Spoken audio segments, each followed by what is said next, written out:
Alors, me revoilà assez vite.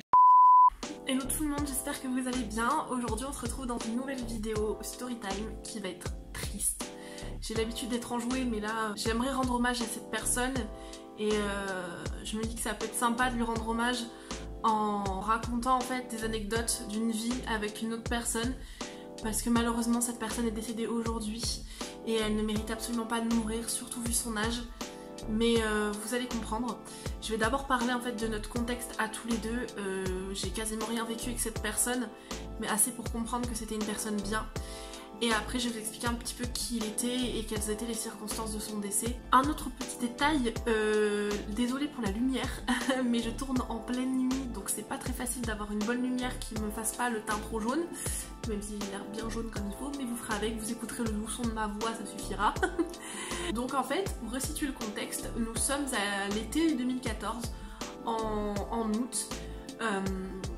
J'étais partie en vacances avec mes parents et mon frère à la montagne, station super dévolue.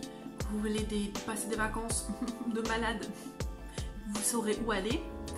Mais du coup, moi je vis ma meilleure vie, etc. Et nous sommes à la deuxième semaine, je crois, on est à la mi-août.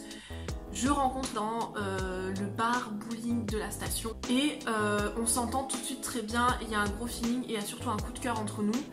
Et en fait on passe une soirée entière à discuter, à jouer au billard, au bowling, je sais même plus trop exactement. Mais voilà, lui me raconte qu'il est... alors je sais plus s'il était déjà ou s'il comptait s'engager, mais je pense qu'il n'y était pas, c'était en cours.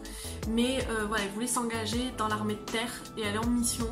Sur le coup, moi, j'ai une tellement bonne intuition que sur le coup, je me dis oula, après chacun fait ce qu'il veut de sa vie, y a aucun problème. Mais bon, bref, du coup, on s'entend très bien. Je crois que le lendemain, on se revoit pour un deuxième rendez-vous. Cette fois, on passe la soirée dans la boîte de nuit de la station. Il y avait son meilleur ami qui était parti en vacances avec lui qui était là et tout. On s'entend bien, c'était génial. Et d'ailleurs, dans cette boîte de nuit, il y a une chanson qui est passée qui aujourd'hui me tient particulièrement à cœur. Vous allez comprendre pourquoi. Et en fait, nous en arrivons, je sais plus, le lendemain, sur le lendemain, tout ça s'est fait rapidement. Hein. Bon, en fait, il finit par me laisser tomber pour une nana. Et donc, bon, moi, c'est pas grave, je vis ma meilleure vie. Bon, c'est pas bien Elisa, mais je finis par aller vers son meilleur ami. Donc, je finis par fréquenter son meilleur ami sur les derniers jours des vacances, etc. Et en fait, ils finissent par rentrer chez eux. J'avais un ami, son ami sur Facebook, sur mon ancien compte que je n'ai plus aujourd'hui. Et donc on en arrive, la vie suit son cours, l'année 2015 passe, l'année 2016 passe à moitié. Nous sommes au mois d'avril et je regarde le JT de TF1 avec ma mère. Et on commence à entendre un truc là. On entend qu'il y a 3 soldats en fait.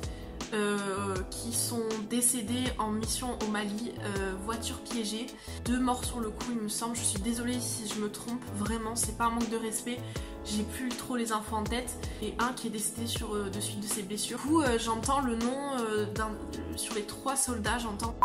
Moi ça tilte pas parce que je faisais autre chose en même temps, puis ma mère fait mais... Elle commence à bugger, elle me fait mais... J'ai fait mais...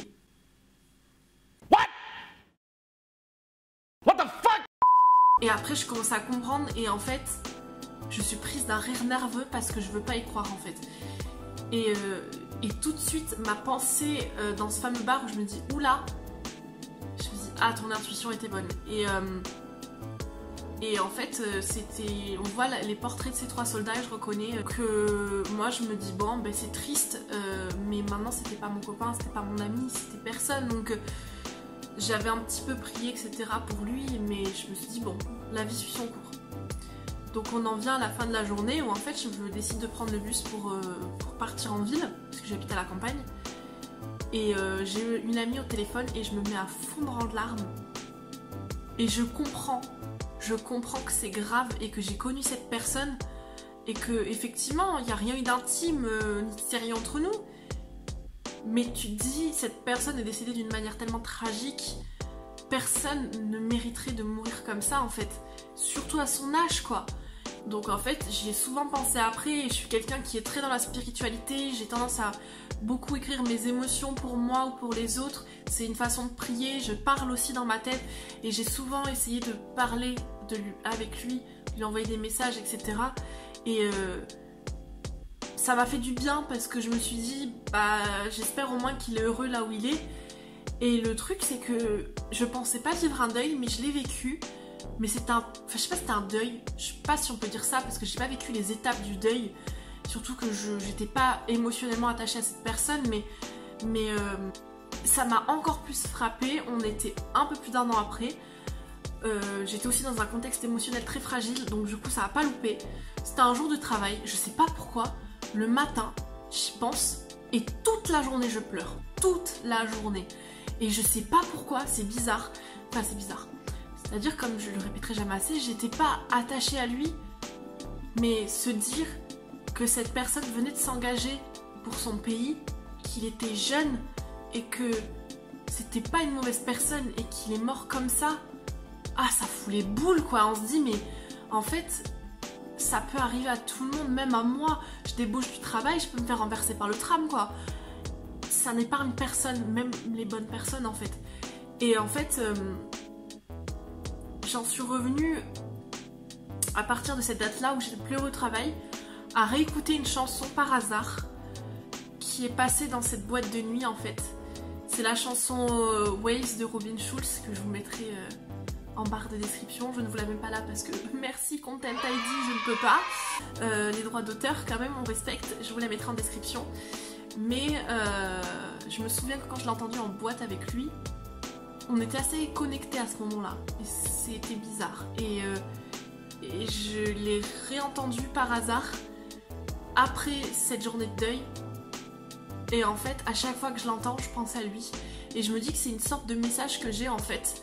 Et en fait, bon c'est très bête, c'est très personnel et spirituel, mais cette chanson me fout les frissons et me rappelle qu'en fait on est à l'abri de rien. Je sais que je lui souhaite de reposer en paix et d'être heureux là où il est, que son âme soit purifiée et qu'il soit heureux là où il est. Bref, c'était une histoire très courte, j'ai pas grand chose de plus à dire, si ce n'est que ben, je suis encore triste, attristée aujourd'hui. Ça fait déjà 4 ans et c'est des choses qui restent à vie et j'imagine même pas sa famille, comment elle doit se sentir aujourd'hui. Moi je leur souhaite toutes mes plus sincères condoléances. J'espère qu'ils savent que leur fils est heureux là où il est. J'espère qu'il l'est en tout cas. En tout cas, moi je vais m'arrêter là. Si vous avez des proches que vous aimez, dites-leur que vous les aimez en fait. La meilleure des choses à faire, c'est très cliché. Voilà, c'est tout pour mon histoire. J'espère qu'elle vous aura plu malgré le fait qu'elle ait été très courte. Nous, on se retrouve dans une prochaine vidéo qui sera beaucoup plus joyeuse. Je vous souhaite à tous une bonne nuit parce qu'il est 3 h du matin. Je suis fatiguée. Bisous. Thank you. Bye.